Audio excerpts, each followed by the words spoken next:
So this is the mulch plug that I made. Just out of some plywood.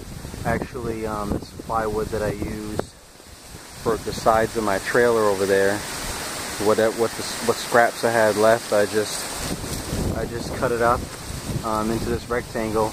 It was relatively easy. All I did was just have a nice big rectangular block that was a lot longer than this, but I just put it up against here.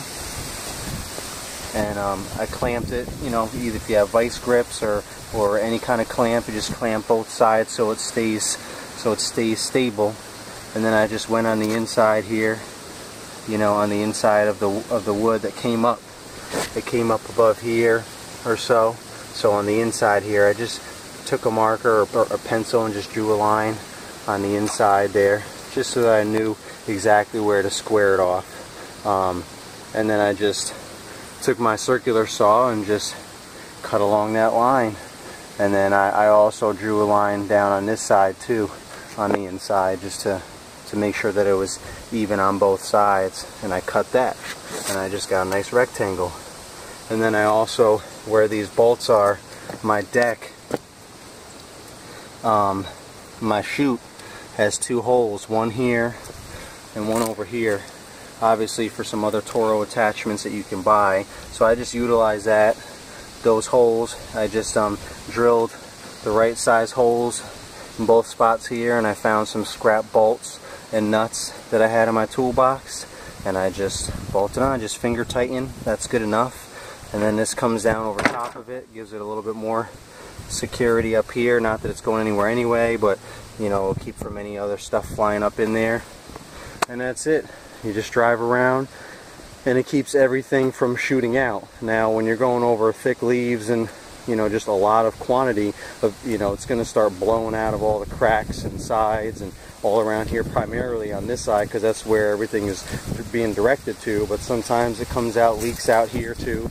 So even if you're going up close to mulch beds, if you're going through a lot of leaves, you know, you're still going to be leaving, you know, mulched up bits of leaves around the walkway and mulch beds that you're at. So you still want to be careful. I usually blow a good border out of the mulch beds and into the yard so that when I go by, I'm not even anywhere close to the walkways or mulch beds, so any of the dust and debris won't even get near it.